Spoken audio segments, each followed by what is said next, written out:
Assalamualaikum warahmatullahi wabarakatuh. Selamat pagi dan salam sejahtera untuk kita semua.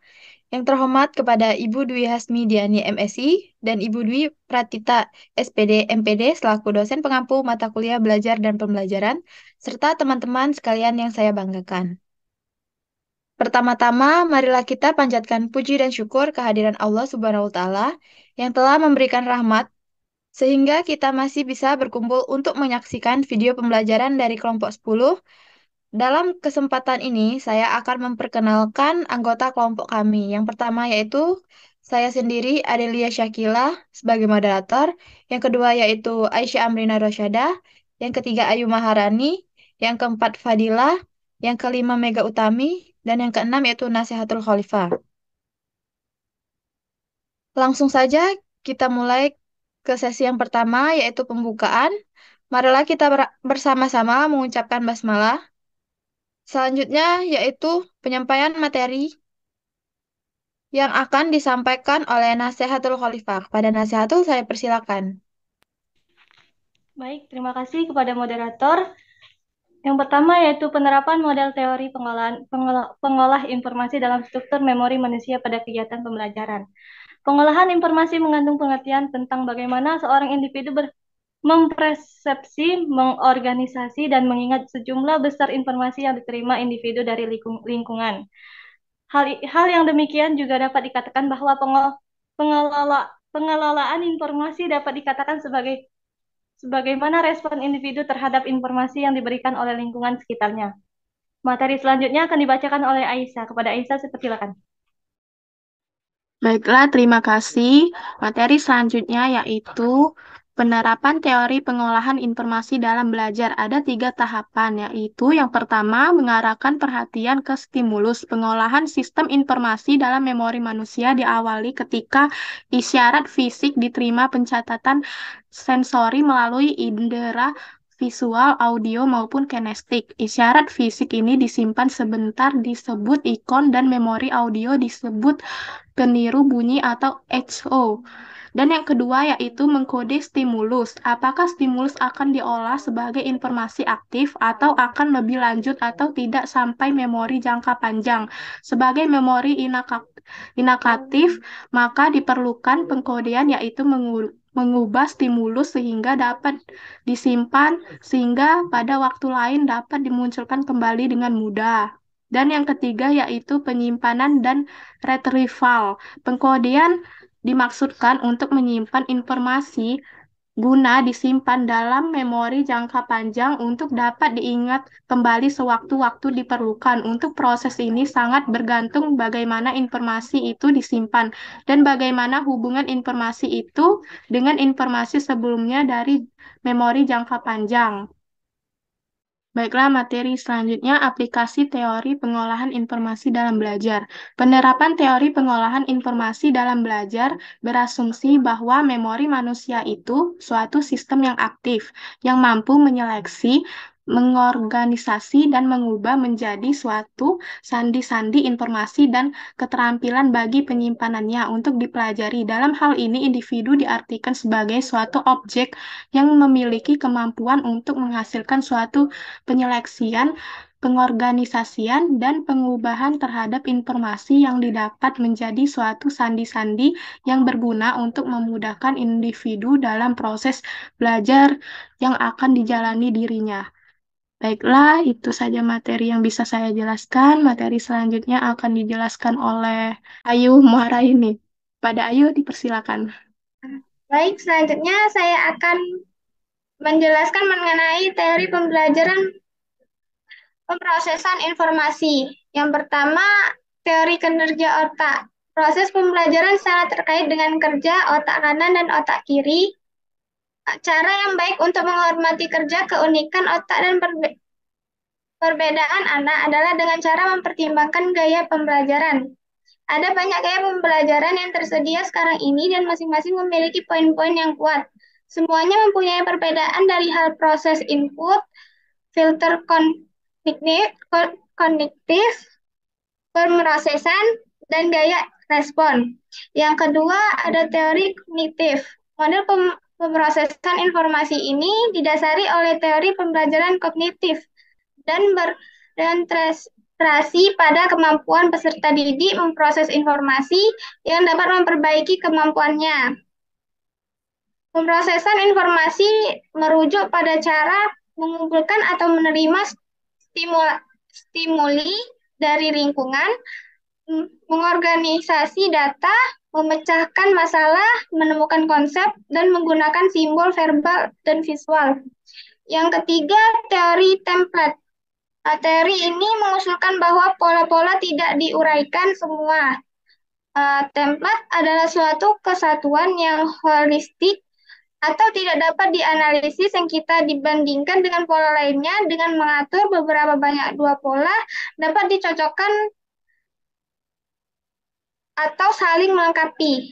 Kelemahan dari teori template membuat teori tersebut kurang menjanjikan untuk dijadikan teori umum. Pengenalan pola biasanya akan cepat hilang. Selanjutnya akan dijelaskan oleh Mega. Selanjutnya yang keempat yaitu teori ciri. Teori ciri memungkinkan untuk mengembangkan sebuah pola dengan membuat bagian-bagiannya. Teori ciri tepat sekali untuk menggambarkan perceptual learning atau pembelajaran perceptual. Yang kelima yaitu teori struktural. Teori struktural adalah salah seorang yang pertama-tama berpendapat bahwa jika kita memiliki kemampuan dalam pengenalan pola yang sangat mengesankan, maka kita membutuhkan jenis bahasa deskriptif yang lebih kuat dan terkandung dalam teori struktural. Selanjutnya yaitu penyebab lupa yang terjadi pada proses teori interferensi dan teori aus. Teori yang menyebabkan lupa yaitu yang pertama yaitu teori interferensi atau interference theory. Menyatakan bahwa mengingatkan hal-hal lain atau melakukan tugas lain dapat mengganggu proses mengingat dan menyebabkan yang lupa. Yang kedua yaitu teori aus atau decay theory. Menyatakan bahwa lupa akan tetap terjadi meskipun subjek tidak diminta untuk melakukan hal-hal lain selama jangka waktu mengingat jika subjek tidak melatih informasi tersebut. Teori aus memprediksi bahwa performa subjek akan lebih baik pada penyajian dengan kecepatan tinggi karena lebih sedikit waktu bagi informasi untuk aus dari memori. Materi selanjutnya yang akan dibacakan oleh Saudari Adele.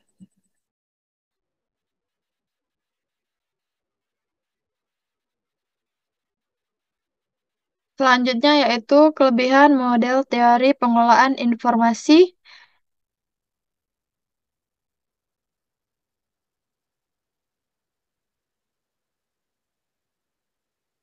dalam struktur memori manusia pada kegiatan pembelajaran. Kelebihan teori pemrosesan informasi dan kelebihan teori kinerja otak. Yang pertama yaitu teori ini mampu membantu menciptakan suasana belajar efektif dan mampu meningkatkan kreativitas peserta didik. Yang kedua yaitu pendidik dan peserta didik dituntut untuk kreatif, baik secara metode maupun alat bantu penyampaian materi. Yang ketiga yaitu menjadi strategi pembelajaran dengan menggunakan cara berpikir yang berorientasi pada proses lebih menonjol. Yang keempat yaitu kapasitas belajar dapat disajikan secara lengkap. Yang kelima, perbedaan prinsip setiap individu tidak menjadi pengaruh dalam belajar. Keenam, mendukung peserta didik mencapai apa yang diinginkannya. Yang ketujuh, mengarah kepada kemampuan otak setiap individu. Kedelapan, membantu siswa aktif berpikir. Kesembilan, membuat siswa kreatif dengan gagasan-gagasannya atau ide-idenya. Yang ke-10 yaitu mengasah kemampuan otak secara terus-menerus. Selanjutnya yaitu kelemahan model teori pengelolaan informasi dalam struktur memori manusia pada kegiatan pembelajaran. Kelemahan teori pemrosesan informasi dan kelemahan teori kinerja otak. Yang pertama yaitu tidak semua individu mampu melatih memori secara maksimal. Kedua, keaktifan berpikir dan berkreasi setiap siswa berbeda. Yang ketiga, proses internal yang tidak dapat diamati secara langsung. Keempat, memiliki tingkat kesulitan mengungkap kembali informasi-informasi yang telah disimpan dalam ingatan. Kelima, tidak semua pendidik mengerti dan paham secara keseluruhan tentang teori ini. Keenam, lebih menekankan pada otak belahan kiri saja.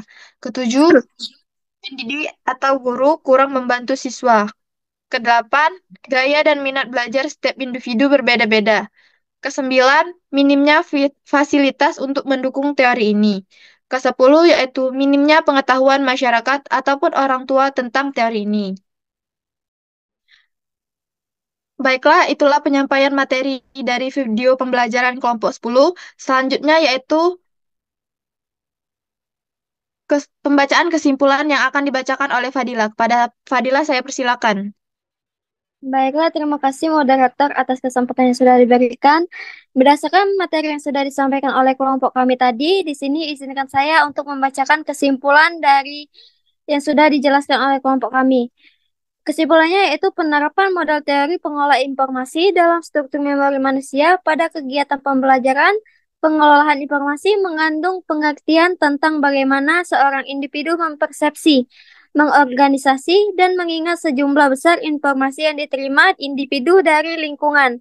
Memori jangka panjang ini berasal dari memori jangka pendek yang selalu diulang-ulang dan berkesan bagi individu sehingga informasi yang ia terima dapat bersifat permanen dan bila suatu saat ia dibutuhkan maka akan teringat lagi. Demikian video pembelajaran dari kelompok 10. Saya selaku moderator, mohon maaf apabila ada kata yang salah. Kepada Allah saya mohon ampun. Saya akhiri. Wassalamualaikum warahmatullahi wabarakatuh. Don't stop the music, 왜 멈춰 있어 춤추듯 돌아가 Life is a party so 딱히 말 안 해도 돼